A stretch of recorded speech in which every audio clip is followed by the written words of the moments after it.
So hello guys, welcome back to my channel pro entertainment official. तो आज हम अपना चैप्टर शुरू करने जा रहे हैं, how do organism reproduce, chapter number 8। और ये टर्म 2 का चैप्टर है। तो इसका आज हम एसेक्सुअल रिप्रोडक्शन करेंगे पार्ट 1 में, वन शॉट में करेंगे। और इसके प्लस जो क्वेश्चन आंसर हैं, जो इसके एनसीईआरटी के हैं वो भी करेंगे, प्लस जो इम्पोर्टेंट क्वेश्चन है वो भी करेंगे। तो वीडियो को एंड तक ज़रूर देखना। तो यहाँ पर before the discuss of the mechanism by which organism reproduce, ask the basic question कि ऑर्गेनिज्म रिप्रोड्यूस होते क्यों हैं। तो इन्होंने कहा है रिप्रोडक्शन इतना ज़रूरी तो है नहीं जितना कि लाइफ प्रोसेस है, जैसे कि न्यूट्रिशन, रेस्पिरेशन और एक्सक्रीशन। और ऑन द अदर हैंड अगर कोई ऑर्गेनिज्म रिप्रोड्यूस होना चाहता है तो उसे बहुत सारी एनर्जी भी लॉस करनी पड़ती है। तो और जो रिप्रोडक्शन है वो क्यों ज़रूरी है, तो इसका आंसर हमें यहाँ पर पता लगेगा। तो यहाँ पर उन्होंने क्लासरूम में डिस्कस करने को कहा है इस आंसर्स को। तो ये ज़्यादा इम्पोर्टेंट पार्ट है नहीं, इसका आंसर यहाँ पे ये दिया हुआ है कि रिप्रोड्यूस करना इसलिए ज़रूरी है क्योंकि अगर हम किसी एनिमल को देखते हैं तो हम इसीलिए देख पाते हैं क्योंकि वो रिप्रोड्यूस हुआ होगा। हमने 10 साल पहले एक टाइगर को देखा होगा, अगर आज हम उस टाइगर को ढूंढें, अगर उसने रिप्रोड्यूस नहीं किया होगा, उसकी रिप्रोडक्शन उसने नहीं की होगी, तो क्या 10 साल बाद हमें वो टाइगर दिखेगा? नहीं दिखेगा। अगर उसकी रिप्रोडक्शन हुई होगी, उसने और नए टाइगर्स को जन्म दिया होगा, तो उसकी रिप्रोडक्शन ज़रूर होगी और वो आजकल हमें दिखने को भी ज़रूर मिलेंगे। तो हम इसकी सेकंड पार्ट पे आते हैं, do the organism create exact copies of themselves. तो इसमें लिखा है ऑर्गेनिज्म लुक सिमिलर, वो तभी सिमिलर दिखते हैं जब उनके बॉडी डिज़ाइन सिमिलर हों। और अगर जब बॉडी डिज़ाइन सिमिलर होते हैं तो उनका ब्लूप्रिंट भी सिमिलर होता है। ब्लूप्रिंट जैसे कोई इन्फॉर्मेशन, जैसे हमारे बॉडी की इन्फॉर्मेशन है, हमारे दो पैर होंगे, एक सिर होगा, दो हाथ होंगे। तो अगर हम रिप्रोड्यूस होंगे तो अगला जो बच्चा पैदा होगा उसके भी दो पैर, दो हाथ, एक सिर ही होगा। ऐसे नहीं कि वो जानवर की तरह पैदा हो जाएगा। तो इसका मतलब यही है कहने का। तो 10 रिप्रोडक्शन बेसिक लेवल में वो हमारे कॉपीज़ बनाता है ब्लूप्रिंट की। जो जैसे अगर एक इंसान ने रिप्रोड्यूस किया तो उसका जो आगे उसके जो बनेंगे, आगे एक चाइल्ड पैदा होगा, उसके भी सेम ब्लूप्रिंट्स होंगे, वो भी उसके जैसा ही दिखेगा, पर थोड़ा सा डिफरेंस होगा। इसको कहते हैं हम वेरिएशन। ये वेरिएशन वर्ड आगे बहुत आएगा। तो इसका मतलब ये होता है जैसे आपके जैसे आप हो या आपके पापा हो, वो उनका बॉडी डिज़ाइन तो सेम है, उनके भी दो हाथ हैं, आपके भी दो हाथ हैं, लेकिन आपका जो फेस है वो उनसे थोड़ा ही मिलता जुलता है, बिल्कुल सेम नहीं है। बिल्कुल सेम नहीं है मतलब थोड़े से वेरिएशन है। जब वेरिएशन हमारी बॉडी के लिए बहुत यूज़फुल होते हैं। अगर किसी में वेरिएशन है, अगर कोई क्लाइमेटिक हुई और कोई प्रॉब्लम हुई, तो हम उस शायद अगर हमारे में वेरिएशन होने से हम उस क्लाइमेटिक कंडीशन में अच्छी तरह सर्वाइव कर जाए। जैसे अब कोई डॉग था, वो रिप्रोड्यूस हुआ, इसने छोटे छोटे वो पिल्लुओं को जन्म दिया, तो वो अब छोटे छोटे में कुछ वेरिएशन तो हुआ ही होगा। अगर वेरिएशन होगा, क्या पता जो जिसने उसको रिप्रोड्यूस किया, वो अगर कोई क्लाइमेट में कोई चेंज है, जिसने उसको रिप्रोड्यूस किया वो मर जाए, लेकिन जो रिप्रोड्यूस हुआ है नया, उसमें वेरिएशन होने के कारण वो शायद ज़िंदा रह जाए। अगर वो ज़िंदा रहेगा मतलब क्या, उसमें वेरिएशंस थे। तो इसलिए रिप्रोडक्शन हमारी लाइफ में बहुत ज़रूरी है और रिप्रोडक्शन में वेरिएशंस भी बहुत ज़रूरी हैं। तो इसमें लिखा हुआ है जब हमारे बॉडी में वेरिएशन आते हैं, इसका मतलब जो हमारा डीएनए होता है वो पास होता है from one generation to another. अगर डीएनए सेम होगा तो ही हमारा बॉडी डिज़ाइन या ब्लूप्रिंट हमारा सेम होगा। और डीएनए की फुल फॉर्म आप याद रख लीजिए, डीऑक्सी राइबोन्यूक्लिक एसिड मॉलिक्यूल्स। जो डीएनए होता है ये प्रेजेंट कहाँ पे होता है, हमारे सेल में न्यूक्लियस होता है और न्यूक्लियस में क्रोमोसोम्स होते हैं, तो ये उसमें होता है डीएनए। ये पास होता है from one generation to another. और जो डीएनए होता है ये किस काम के लिए आता है, फॉर मेकिंग प्रोटीन्स। अगर डीएनए में कोई इन्फॉर्मेशन चेंज हो जाए तो हमारा जो ब्लूप्रिंट होगा वो भी चेंज हो जाएगा और जो प्रोटीन्स बनेंगे वो भी बिल्कुल चेंज हो जाएंगे। तो बेसिक इवेंट इन रिप्रोडक्शन क्या होता है, is the creation of DNA copy, और डीएनए कॉपी बिल्कुल सेम होनी चाहिए। ऐसा होता है कि जब रिप्रोडक्शन होती है तो हमारी 2 डीएनए कॉपी बनती है। हमें दोनों को अलग अलग रखना ज़रूरी होता है, लेकिन ऐसा नहीं होता कि हमने एक को रखा और दूसरे को बाहर फेंक दिया, तो इससे हमारी लाइफ सर्वाइव करनी पॉसिबल नहीं है। तो हमें ऐसा करना होता है कि दोनों को संभालना होता है, पर उन्हें अलग अलग रखना होता है। तो डीएनए कॉपिंग काम कैसे आता है? डीएनए कॉपिंग की मदद कौन करता है? एक एडिशनल सेलुलर अपैरेटस। अपैरेटस से काम करके तो ही वो अगली जनरेशन में पास होता है। तो सेल डिवीज़न फिर 2 सेल्स को ग्रोथ करता है उसकी, और वो 2 सेल सिमिलर भी हो सकते हैं, but don't to be very similar, मतलब आइडेंटिकल बिल्कुल ही सिमिलर नहीं होंगे, उसमें कुछ डिफरेंस और वेरिएशन तो होगा ही। और इनमें जो हमारे डीएनए बनाने में काम आता है उसको हम क्या कहते हैं? Biochemical reaction. ये भी हमें याद करना है। Therefore it only to be expected that, okay मैं पेज आगे कर दूँ। Therefore, it is only to be expected that the process of copying of DNA have some variations each time। जो मैंने आपको पहले बताया कि जब रिप्रोडक्शन होती है डीएनए की कॉपीज़ बनती हैं, उसमें वेरिएशन ज़रूर होता है। As a result DNA copies generated will be similar. जो हमारी डीएनए की कॉपी होती है उसमें वेरिएशन होता है, पर वो सिमिलर होती हैं, but may not be identical to be the original, मतलब बिल्कुल ही सेम नहीं होती। जो मैंने आपको एग्जांपल दी थी, फेस में डिफरेंस होता है, लेकिन हमारे हाथ पैर उतने ही होते हैं जो हमारे फादर और मदर के थे। और आगे अब इसमें लिखा हुआ some of these variations might to be drastic.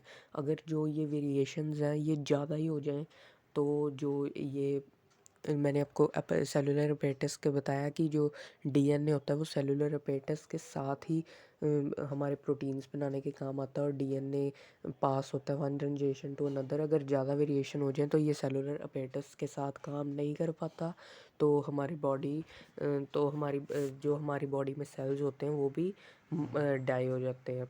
On the other hand there could be still variation, लेकिन वेरिएशंस होने चाहिए हमारी डीएनए कॉपीज़ में। ये हमारी लाइफ का बहुत इंपॉर्टेंट पार्ट है। Thus the surviving cells are similar to do but different from each other. ये सिमिलर होने चाहिए, पर मतलब जो मैंने आपको पहले बताया इसमें सारा वही लिखा हुआ है। अब इम्पोर्टेंस ऑफ वेरिएशन पढ़ते हैं हम। जो पॉपुलेशन होती है, the population of organism in the well defined places और नीचेस। नीचेस मतलब कोई जगह in the ecosystem using their ability to reproduce। the consistency of the DNA copying during the reproduction। हमारी जो DNA कॉपी होता है वेरिएशन आती हैं वही बहुत इंपॉर्टेंट होती हैं for the maintenance of the body design features that allow the organism to use the particular niche. वो उस इन्वायरमेंट को उस इन्वायरमेंट में हमारी बॉडी अलो करे वहाँ पर रहना, तो इसमें डीएनए कॉपिंग का बहुत ही बड़ा रोल होता है। रिप्रोडक्शन से क्या होता है? Stability of the population of species. जो स्पीशीज़ होती हैं वो आगे आगे बढ़ती रहती हैं, और यही सबसे बड़ा रीज़न है रिप्रोडक्शन क्यों होती है। अगर हम किसी एनिमल को 10 साल पहले देखा था, तो अगर उसने रिप्रोडक्शन नहीं की तो आज हम उसे नहीं देख पाएंगे। अगर उसने रिप्रोडक्शन की, उसमें वेरिएशन थे, तो उसकी अगली जनरेशन को हम देख पाएंगे, और उसकी जनरेशन आगे आगे ऐसे चलती रहेगी। तो ये एग्जांपल बहुत अच्छी है, इसे आप पेपर में भी लिख सकते हैं। However, niches can change of the region beyond the control of the organism। जो टेम्परेचर होता है, temperature on the earth can go up और डाउन। टेम्परेचर कभी ऊपर जा सकता है, कभी ज़्यादा नीचे जा सकता है। जो वाटर का लेवल है वो राइज हो सकता है, कुछ भी हो सकता है। ऐसी कई एग्जांपल्स इन्होंने यहाँ पे दी हुई हैं। तो ऐसी एग्जांपल में अगर वो जो ऑर्गेनिज्म है उसमें वेरिएशंस होंगे तो वो सर्वाइव कर सकता है। अगर उसमें वेरिएशन नहीं हुए तो उसकी वहाँ पर मौत हो सकती है। इसलिए इन्होंने कहा है कि वेरिएशन होने बहुत ज़रूरी है, क्योंकि it give rise to the survival condition for any organism. तो however if some variations were to be present in few individuals, so they can have chance them to survive। इन्होंने यही कहा है। thus if there were the population of bacteria, अगर कोई bacteria की population है वहाँ पे वाटर में रहती है। अगर जो वाटर का टेम्परेचर है वो इंक्रीज़ हो गया ग्लोबल वार्मिंग में तो बैक्टीरिया वहाँ पर मर गए। लेकिन जो थोड़े बैक्टीरिया थे उनमें वेरिएशन होने के कारण वो रेजिस्टेंस टू हीट, मतलब वो नहीं मरे, वो उसको फेस कर पाए और वहाँ पर वो सरवाइव कर पाए। वो किसकी वजह से? क्योंकि उनमें वेरिएशन थे। लास्ट लाइन लिखी है, the variation is such then useful for the survival of the species over the time. आप भी पानी पी लीजिए, मैं भी पानी पी रहा हूँ। तो फिर अब हम इसके क्वेश्चन आंसर करते हैं। तो the first question is what is the importance of DNA कॉपिंग in reproduction. जो डीएनए कॉपिंग है उसकी रिप्रोडक्शन में क्या इंपॉर्टेंस है, ये आंसर आपको पता चले जाना होना चाहिए, क्योंकि इसके स्टार्टिंग में ही मैंने आपको इसका आंसर बताया था। तो मुझे लगता है कि ये कराने की ज़रूरत नहीं है, लेकिन मैं करा देता हूँ।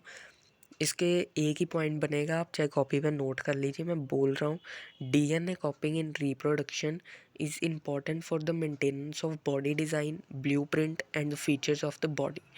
Moreover, DNA copying led to the variations, which also help in making of proteins. Variation is useful for survival of species. इसके आप 3 पॉइंट बना सकते हैं छोटे छोटे कि जो डीएनए कॉपिंग है, डीएनए कॉपिंग सबसे पहले is useful for making proteins that जो आगे जनरेशन टू जनरेशन पास होता रहता है, that can be pass from one generation to another. और जो डीएनए कॉपिंग है, it lead to the variation which can give the better survival condition for an organism. Second तो ये हो गया, it also helps in the maintenance of body design. किसी organism के body design, उसके ब्लूप्रिंट और उसके फीचर्स बनाने के लिए भी डीएनए कॉपिंग काम आता है। तो ये 3 पॉइंट आप पेपर में अगर आप लिख के आओगे, 3 मार्क्स का होगा, तो आपको 3 मार्क्स ज़रूर मिल जाएंगे। तो आप इस वीडियो को लाइक ज़रूर कर देना, सब्सक्राइब भी कर देना। अब हम अगले पार्ट पे मूव ऑन करते हैं। अगला पार्ट है हमारा, ये क्वेश्चन आंसर आपको समझ आ गए होंगे। इस क्वेश्चन आंसर, अच्छा मैंने सेकंड आपको क्वेश्चन कराया ही नहीं। सेकंड क्वेश्चन था, why is variation beneficial to the species but not necessary for the individual. इसका मतलब है वेरिएशन क्यों बेनिफिशियल, मतलब एडवांटेज है किसी स्पीशीज़ के लिए बट नेसेसरी नहीं है, उसके लिए ज़रूरी नहीं है इंडिविजुअल के लिए। क्यों? क्योंकि इसका आंसर है, population of organism live in well defined places और niches in ecosystem. However, niches can change because of the reason beyond the temperature changes, water level changes. If the population of reproducing organism that live in any niche, and if the niche is drastically altered, then the population can be wiped out. However, if some variations are present in few individual in these population, there will be chances for the survival. ये जो मैंने बोला आप note down ज़रूर कर लेना, लेकिन मैं आपकी इसको हिंदी बना देता हूँ ताकि आप इसे खुद भी लिख सके। तो इसका मतलब इन्होंने यही कहा है, जो एक पॉपुलेशन होती है ऑर्गेनिज्म की, हमने बैक्टीरिया की एग्जांपल ली थी, आप किसी की भी ले सकते हैं। जो एक पॉपुलेशन होती है वो किसी वेल डिफाइंड एक प्लेस पे रहती है या नीचेस ऑफ द इकोसिस्टम। एक मिनट दोस्तों,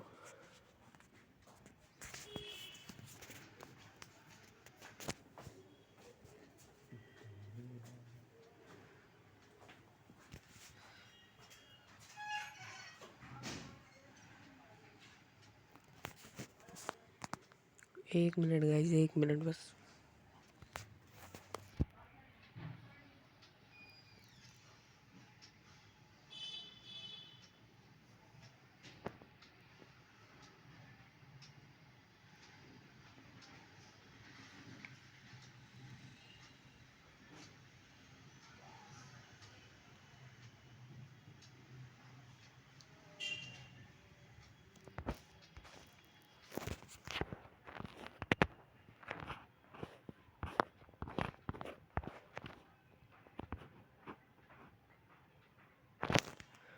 हाँ तो चलो हम अपना शुरू करते हैं दोबारा से। मैं इस क्वेश्चन की आपको बात कर रहा था, तो इसमें सिर्फ यही लिखा हुआ है कि जो एक पॉपुलेशन ऑफ ऑर्गेनिज्म, मैंने आपको बताया था बैक्टीरिया की एग्जांपल जो कि बुक में भी है, आप उसे भी लिख सकते हैं या और कोई भी एग्जांपल लिख सकते हैं अपनी तरफ से। इसमें सिर्फ यही बताया कि जो एक पॉपुलेशन होती है ऑर्गेनिज्म की, वो एक पर्टिकुलर इकोसिस्टम की प्लेस पे या नीचे में रहती है। अगर उस प्लेस में कोई भी जैसे कोई भी प्रॉब्लम हो जाए, जैसे पॉपुलेशन में अब टेम्परेचर चेंज हो जाए, कोई भी हाई हो जाए, अब तो सर्दियाँ चल रही हैं, अगर बहुत ज़्यादा लो हो जाए, माइनस में चल जाए, या अगर जो पानी का लेवल है वो इंक्रीज़ हो जाए ग्लोबल वार्मिंग की वजह से, तो अगर वो जो पर्टिकुलर नीचे में जो ऑर्गेनिज़म थे, उस प्लेस पे ऑर्गेनिज़म थे, अगर तो वो बिल्कुल सेम होंगे अपने फादर मदर की तरह, तो वो भी वाइप आउट हो जाएंगे, क्योंकि उनमें वेरिएशंस नहीं होंगी, वो भी सर्वाइव नहीं कर पाएंगे, तो उनकी पूरी जनरेशन ही ख़त्म हो जाएगी। लेकिन अगर उनके फादर और मदर ने उसको रिप्रोड्यूस किया, जिसको रिप्रोड्यूस किया उसमें कई वेरिएशन होंगे, तो शायद वो वहाँ पर सर्वाइव कर जाए, उसके फादर मदर की डेथ हो जाए लेकिन वो वहाँ पे सर्वाइव कर सकता है। तो ही इन्होंने यहाँ पे लिखा हुआ कि वेरिएशंस होने बहुत ज़रूरी हैं पॉपुलेशन में। ये वैसे ज़रूरी नहीं है, लेकिन अगर हमें बेटर चांस चाहिए सर्वाइवल का, तो ये हमारी लाइफ में बहुत ज़्यादा ज़रूरी है। Thus survival condition develop a population according to the niche, thus variation is beneficial to the species but not necessary for the individual. Necessary नहीं है लेकिन ये बेनिफिशियल ज़रूर है। तो चलिए अब इसका 8.2 शुरू करते हैं। गाइस वीडियो को लाइक ज़रूर कर देना, अभी जाके पॉज करके नीचे जो वीडियो आपको थंब का बटन दिख रहा है उसे ज़रूर प्रेस कर दीजिए। कमेंट भी ज़रूर करना आपको कैसे की लगी वीडियो। ये मैं ज़्यादा लंबी नहीं करूँगा, 30 से 40 मिनट के बीच में ही होगी, और ये बहुत छोटी वीडियो है। पूरे यूट्यूब पे ऐसी एसेक्सुअल रिप्रोडक्शन की वन शॉट में आपको नहीं दिखेगी। ये मैं बुक टू बुक पढ़ा रहा हूँ आपको, और क्वेश्चन आंसर भी है साथ में। तो प्लीज़ वीडियो को लाइक, सब्सक्राइब का बटन और बेल आइकन को ज़रूर प्रेस कर देना। तो अब हम मोड ऑफ रिप्रोडक्शन शुरू करते हैं। इसका पहला जो मोड है, इसमें हम एसेक्सुअल पढ़ने लगे। मैंने आपको एसेक्सुअल की रिप्रोडक्शन की डेफिनेशन तो बताई नहीं। अगर कोई भी ऑर्गेनिज्म रिप्रोड्यूस हो रहा है, ज़्यादातर एसेक्सुअल में यूनिसेलुलर ऑर्गेनिजम्स ही होते हैं जो रिप्रोड्यूस होते हैं। अगर मल्टी सेलुलर भी होते हैं तो उनका जो स्ट्रक्चर होता है वो कॉम्प्लेक्स नहीं होता, जैसे हमारी बॉडी है, हम एसेक्सुअल नहीं है। हम जो रिप्रोड्यूस होते हैं वो सेक्सुअल रिप्रोडक्शन से होते हैं, क्योंकि हमारे में बहुत स्पेशलाइज सेल्स हैं, बहुत ज़्यादा टिश्यूज़ हैं, तो हमारा जो स्ट्रक्चर है वो बहुत कॉम्प्लेक्स है। लेकिन जो कई मल्टी सेलुलर ऑर्गेनिजम्स होते हैं जिनका जो स्ट्रक्चर होता है वो बहुत ही सिंपल सा होता है, पर होते वो मल्टी सेलुलर होते हैं। लेकिन वो भी इस मोड ऑफ रिप्रोडक्शन से हो सकते हैं, जैसे कि fission, regeneration, fragmentation, binary fission, multiple fission, इस तरीक़ों से हो सकते हैं। तो यूनिसेलुलर मेनली होता ये है, जो जब रिप्रोडक्शन हो, कौन करे? सिर्फ एक अकेला इंसान, जैसे डॉग अकेला ही करे और छोटे छोटे किटन्स को जन्म दे, तो इसको हम कहेंगे एसेक्सुअल रिप्रोडक्शन, जिसमें रिप्रोडक्शन तो हो रही है लेकिन only with the one person या वन प्लांट या वन एनिमल, सिर्फ उसमें एक ही बंदा इन्वॉल्व होगा, उसको हम कहते हैं एसेक्सुअल। इसके एडवांटेजेस ये हैं, इसमें एक तो एनर्जी कम लगती है, एक इसमें टाइम बहुत कम लगता है, और इसमें ज़्यादा से ज़्यादा इसमें मतलब ज़्यादा से ज़्यादा एक केस आएगा स्पोर फॉर्मेशन। उसमें बहुत सारे स्पोर्स एकदम से ही जो हो जाते हैं वहाँ पे इकट्ठे, तो अगर वो बर्स्ट हो जाए तो कितने सारे स्पोर्स एक टाइम पे 1000 से 3000 तक स्पोर्स पॉलिनेशन के थ्रू जगह जगह फैल जाते हैं, फिर वो अलग अलग एक प्लांट में ग्रो हो जाते हैं। तो एसेक्सुअल रिप्रोडक्शन का ये भी होता है कि उसमें जो प्रोडक्शन होती है वो बहुत ज़्यादा होती है रिप्रोडक्शन। तो आइए हम पढ़ते हैं पहले fission for unicellular organisms. Cell division और फिजन का मतलब होता है cell division. To the creation of new individuals many different patterns of fission has been observed. जो फिजन के बहुत सारे पैटर्न्स होते हैं। पहले तो आप एक दो इसमें थोड़ा रट्टा मारने की आपको ज़रूरत है। इसमें जो एग्जांपल्स हैं वो तो आप रट ही लीजिए, और डायग्राम भी इसके थोड़े अपने माइंड में थोड़े से बना के रख लीजिए, जैसे ब्लूप्रिंट सा, कि इसका ये डायग्राम ऐसे आगे जाके कन्वर्ट हो जाएगा। तो जैसे इसकी एग्जांपल्स है बैक्टीरिया और protozoa. Many bacteria and protozoa simply split into two equal halves during the cell division. इसमें अब सॉरी पीछे से डिस्टर्बेंस आ रही है, हमारी गली वाले पता नहीं कैसे गए हैं, मैं कुछ नहीं कर सकता, रुको 2 मिनट।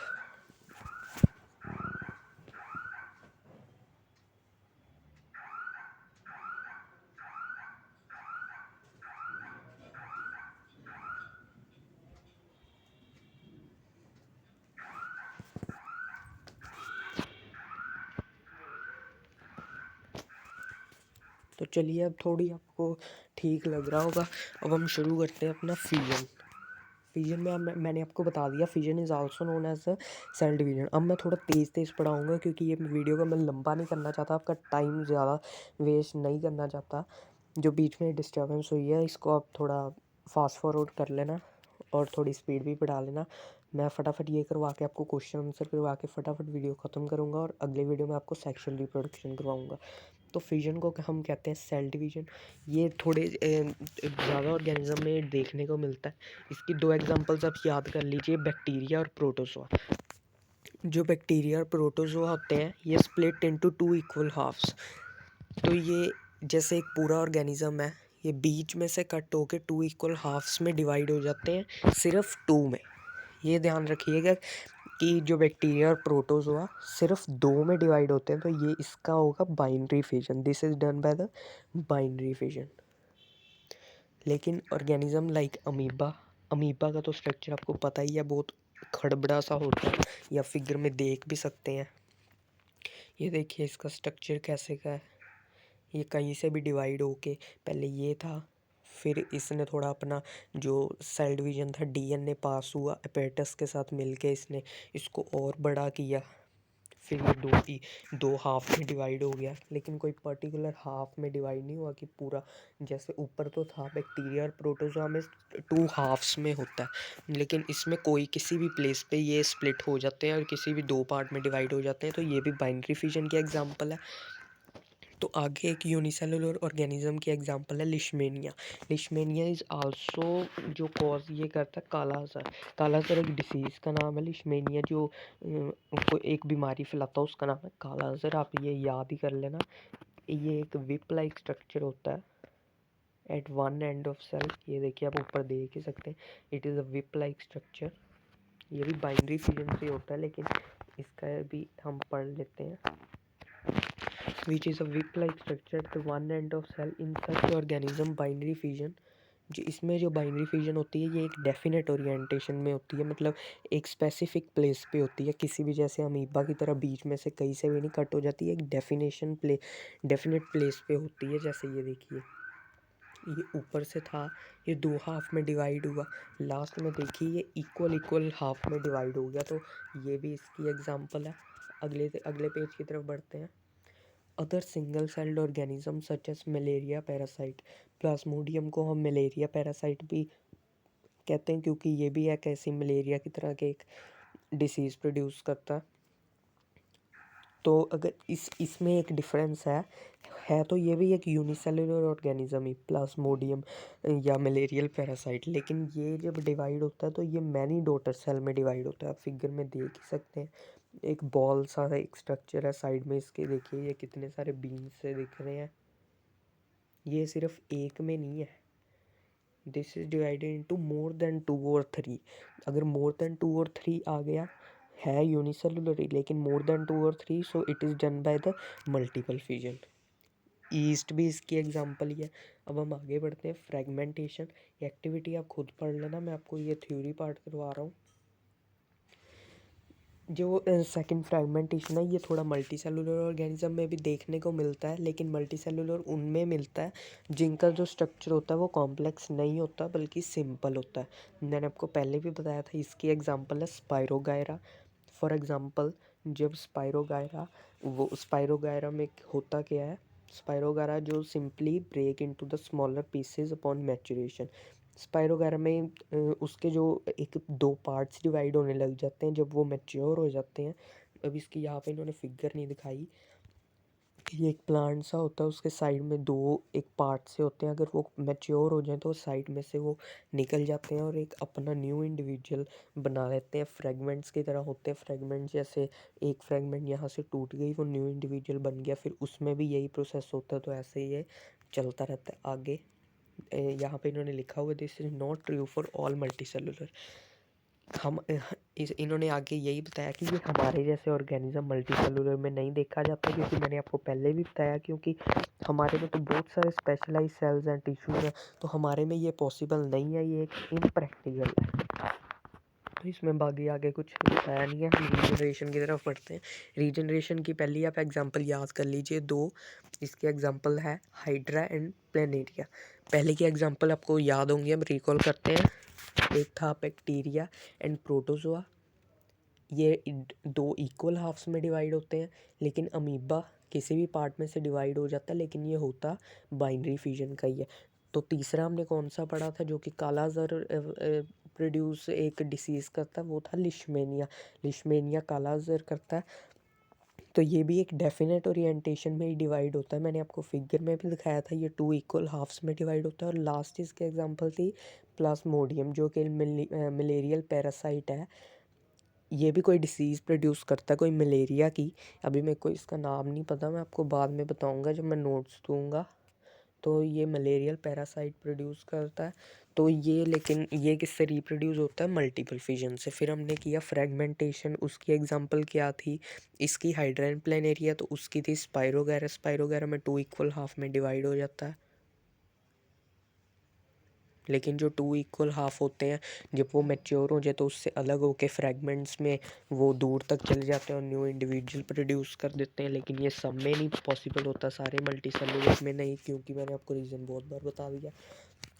तो अब हम रीजनरेशन की तरफ बढ़ते हैं। इसमें आप दो पहले ही एग्जाम्पल याद कर लीजिए, हाइड्रा एंड प्लेनेरिया। ये भी मल्टी सेलुलर में ही दिखता है, ये भी, लेकिन उनमें ही दिखता है जिनका स्ट्रक्चर बहुत सिंपल होता है। तो इसमें भी जो ऑर्गेनिज्म होते हैं ये पीसेस में कट हो जाते हैं। आपको मैं इसकी एग्जांपल दिखाता हूँ आगे।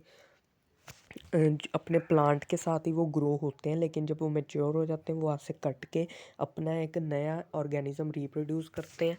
For example simple animals like hydra and planaria cut into number of pieces and each piece grows into a complete organism. This is called regeneration. तो रीजनरेशन की ये देखिए आपको एग्जांपल, ये प्लेनेरिया का है। प्लेनेरिया का ये एक पार्ट था, अगर किसी से भी गलती से ये बीच में से कट गया तो ये तीन इक्वल पार्ट में कट गया। ये वाला जो पार्ट था, ये वाला पार्ट न्यू इंडिविजुअल में ग्रो हुआ, ये वाला भी इधर हुआ और ये वाला भी इधर हुआ। तो ये तीनों एक एक न्यू इंडिविजुअल में ग्रो हो गए। तो लेकिन अब आप कह रहे होगे फ्रेगमेंटेशन में भी यही था, रीजनरेशन में भी यही था, तो इसमें डिफरेंस क्या है? तो इसका मैं डिफरेंस आपको बताता हूँ। जो फ्रेगमेंटेशन में था उसके प्लांट के साथ जो भी ग्रो होता था वो जो वहाँ से कट होके फ्रेगमेंट में आगे न्यू इंडिविजुअल ग्रो होना ही था, उसमें तो ज़रूरी था, होगा ही होगा। लेकिन इसमें एक रिक्वायरमेंट होती है रीजनरेशन में, जैसे ये प्लेनेरिया या हाइड्रा है, एक मिनट,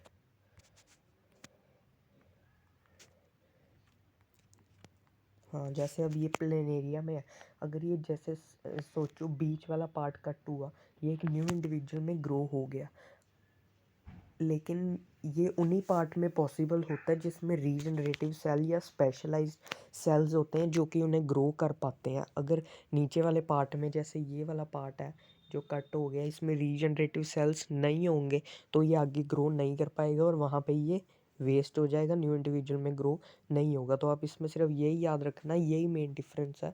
उसमें चाहे हो फ्रेगमेंटेशन में रीजनरेटिव सेल्स, चाहे ना हो, उसने अलग में ग्रो होना ही होना है। इसमें रीजनरेटिव सेल होने ही चाहिए तो ये आगे ग्रो हो पाएगा, नहीं तो ये वहाँ पर ही रुक जाएगा और ये डाई हो जाएगा। ये हाइड्रा का भी एग्जांपल दिया हुआ है, इसके साथ एक बर्ड होता है, बर्ड ग्रो करता है, जब वो मैच्योर हो जाता है वो वहाँ से कट हो जाता है और नया इंडिविजुअल बन जाता है। इसमें भी रीजनरेटिव सेल्स होने चाहिए। तो यहाँ पे budding organisms such as hydra use regenerative cells in the process of budding in hydra। Hydra इसमें भी आता है, प्लेनेरिया हाइड्रा प्लेनेरिया दोनों इसमें आते हैं, बडिंग में हाइड्रा आता है। हाइड्रा भी मैंने आपको बता दिया क्या होता है, सिंपल था ये भी। वेजिटेटिव प्रोपोगेशन थोड़ा इम्पोर्टेंट है। इसमें जैसे प्लांट्स होते हैं कईयों के स्टेम, रूट, लीव्स, ये भी ग्रोथ हो जाते हैं एक न्यू इंडिविजुअल में। अगर जो कोई प्लांट एक उगा होगा उसका हम सीड किसी दूसरे प्लांट में डाल दें तो वो जो सीड होगा उसमें से एक नया प्लांट ग्रो कराएगा। अगर किसी की स्टेम उतार के हम दूसरे प्लांट में लगा दें तो ग्रो कराएगा, अगर हम रूट्स लगा दें तो भी वो ग्रो कराएगा। तो ये तीन रिप्रोडक्टिव पार्ट्स होते हैं। एक रूट, स्टेम और लीव्स, लेकिन ये अप्रोप्रिएट कंडीशंस में ही ग्रो होते हैं। वेजिटेटिव प्रोपोगेशन यूज्ड किस मेथड्स में होता है? सच एज लेयरिंग और ग्राफ्टिंग। लेयरिंग और ग्राफ्टिंग में की मैं आपको फ़ोटो दिखाता हूँ। ये देखिए, मैंने कल खींची थी आपके लिए लेयरिंग और ग्राफ्टिंग की। कहाँ गई?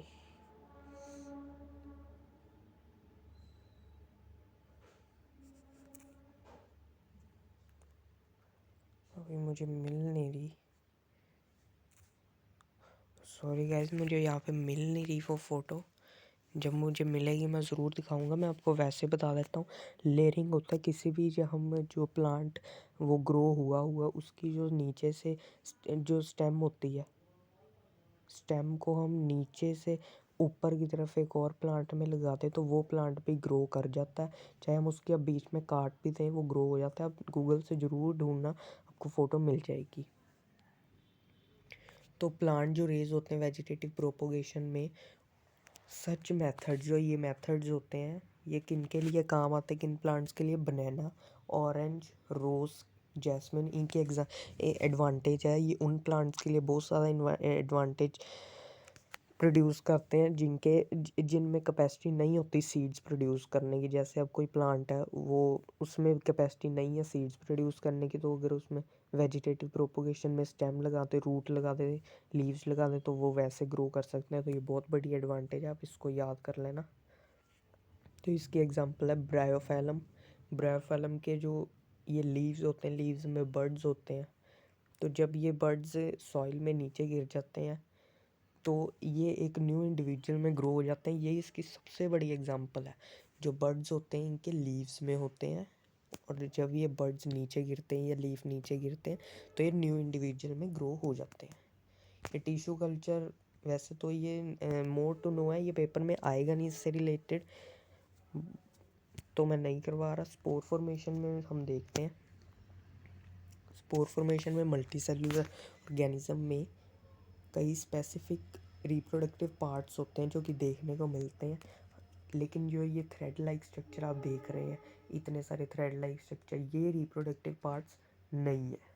जो रिप्रोडक्टिव पार्ट्स होते हैं वो होते हैं ये जो गोले बल्ब से नहीं दिख रहे आपको, ब्लॉब लाइक स्ट्रक्चर, ये रिप्रोडक्टिव पार्ट्स होते हैं और हम इसको कहते हैं स्प्रोंगिया, विच कंटेन सेल्स। इसमें सेल्स होते हैं, इसमें स्पोर्स होते हैं, और जब ये बर्स्ट होते हैं इसमें से 1000 या 2000 स्पोर्स नीचे गिरते हैं और वो पोलिनेशन के थ्रू जगह जगह चल जाते हैं और वहाँ पर एक प्लांट नया ग्रो हो जाता है। तो इसमें बस यही बताया है। और जो इनमें स्पोर्स होते हैं वो एक कवर्ड होते हैं थिक वॉल में, जो कि उन्हें प्रोटेक्ट करते हैं कि वो कोई सरफेस से उन्हें प्रोटेक्ट करते हैं। अगर कोई मॉइस्ट सरफेस उन्हें मिल जाए तो वहाँ पे वो चिपक जाते हैं और उनकी जो लेयर होती है वो टूट जाती है और वो वहाँ पे वो ग्रो करने लग जाते हैं, क्योंकि ये थोड़े स्टिकी होते हैं। ये किसी भी मॉइस्ट चीज़ पे चिपक के वहाँ पर ग्रो करने लग जाते हैं। तो यहाँ पर हमारा चैप्टर मतलब एसेक्सुअल रिप्रोडक्शन ख़त्म होता है। तो इसके मैं आपको 5 क्वेश्चन आंसर करवाता हूँ। Wait for 1 minute.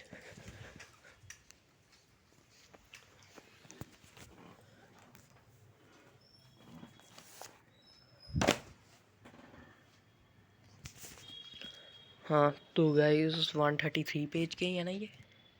हाँ, तो फर्स्ट क्वेश्चन है इसका, how does binary fission differ from multiple fission. इसका आंसर तो आपको पक्का याद हो गया होगा, ये तो मेरी गारंटी है।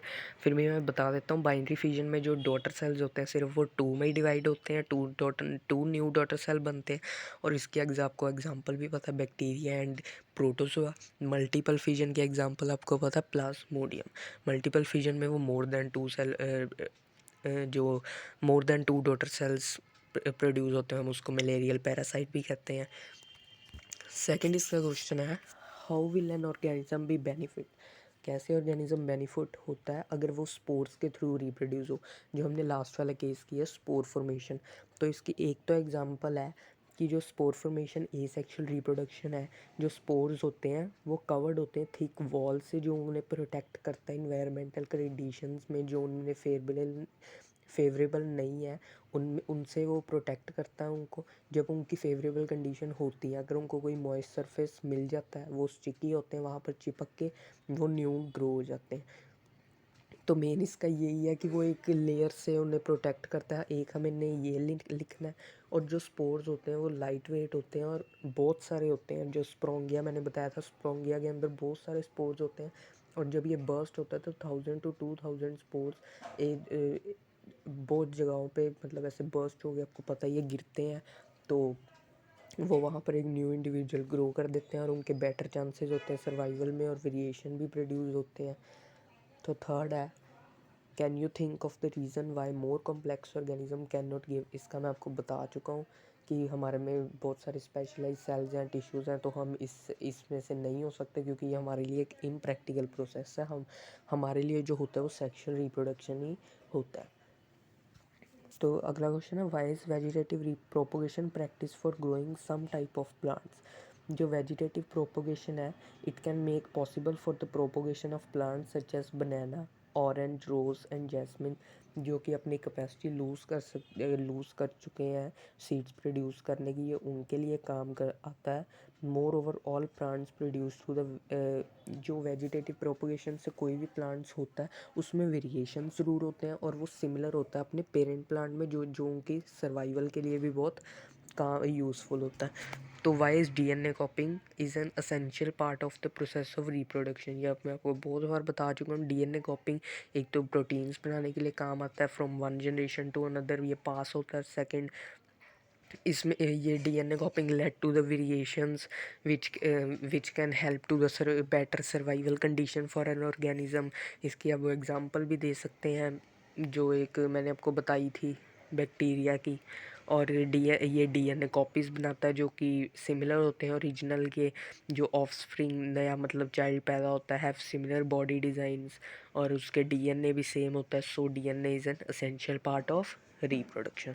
तो गाइस यहाँ पर हमारा वन शॉट में ख़त्म होता है 37 मिनट्स में। वही मैंने आपको कहा था 30 से 40 मिनट्स की वीडियो बनेगी, लेकिन मैंने अपना बेस्ट दिया। सो आप भी अपना बेस्ट दे के वीडियो को लाइक और चैनल को सब्सक्राइब ज़रूर कर देना प्लीज़। इतनी मेहनत आपके लिए की है और अभी टर्म 2 शुरू ही हुई है। मैं इसकी सेक्शुअल रिप्रोडक्शन की वीडियो भी बहुत जल्दी लाऊंगा और उसके बाद हम इसकी इंपॉर्टेंट क्वेश्चंस की एक पीडीएफ आपको दूंगा जो कि मेरे पास है।